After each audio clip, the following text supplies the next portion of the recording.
It's a side of the abortion issue that's rarely seen or discussed. Abortion industry workers. What should be the pro-life response to those who facilitate the killing of preborn children? This is the CitizenLink Report. I'm Carrie Gordon Earll. January 2013, in just a few months, will mark 40 years of legal abortion in the United States. During that time, the pro-life movement has primarily focused on reaching the woman who's considering abortion in hopes of saving her and her child. But what about those people who work in the abortion centers? Are they beyond hope? Joining us is Abby Johnson. Abby is a pro-life leader and a former abortion center worker whose story is chronicled in her book, Unplanned. Welcome to CitizenLink Report, Abby. Hi, thank you for having me. Thanks for being with us. You know, your story is an amazing one of God's grace and of deliverance from the abortion industry, particularly Planned Parenthood, which was your employer. Tell us about this new outreach that you have to reach folks working in the industry. You call it, "And Then There Were None." Yes, our goal is simple.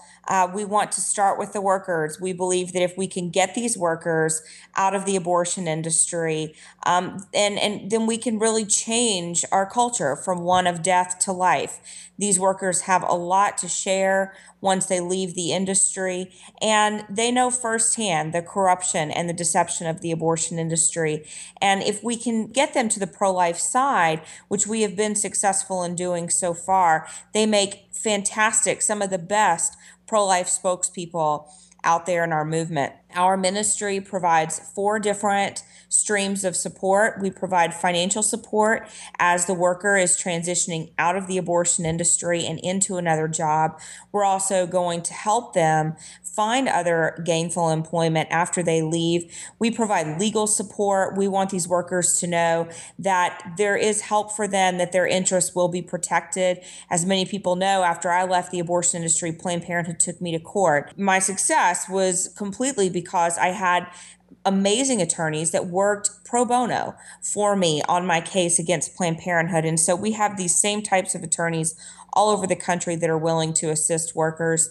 We provide emotional and spiritual support. Sometimes that's needed daily, particularly right after the transition. But it's up to them. And we want them to, have a conversion and become who Christ wants them to be. And, God and the idea of God and his grace for many of these workers is something that is very far from their mind and very foreign to them. So we want to help them connect with God in a very personal way. Well, it was a peaceful pro-life prayer presence outside of the abortion center that you worked that God used to touch your heart. For people who may not have an opportunity to go to an abortion center to pray, how can everyday folks join you in prayer for the abortion industry? Well, I encourage people to get involved in some way. If you can't go out to an abortion center, if there's not one near you, then I encourage you to get involved in the political process, write letters to your legislators, pray for an end to abortion, and particularly pray for the clinic workers that are inside of these industries and pray for the abortionists, the doctors that are performing abortions. There are many, many ways to get involved, and I am certain that there is a place for everyone in the pro-life movement, no matter their situation. Thank you, Abby. Thank you for your outreach and your heart for this issue and for your voice and your witness. God bless you. We really appreciate you. Thanks. Thank you. And you can learn more about Abby at her website, which is abbyjohnson.org. That's abbyjohnson.org. And thanks to those of you who reach out to us here at CitizenLink. We're glad to get your emails. We read every one. We may not be able to respond to them all, but we appreciate you writing. And you can do that at mail@citizenlink.com. That's mail@citizenlink.com.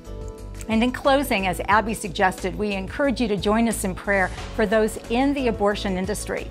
No one is beyond God's reach, and that is our opportunity to help move these people out of deception and into truth, and we can do that through prayer. And remember, stand tall and be heard.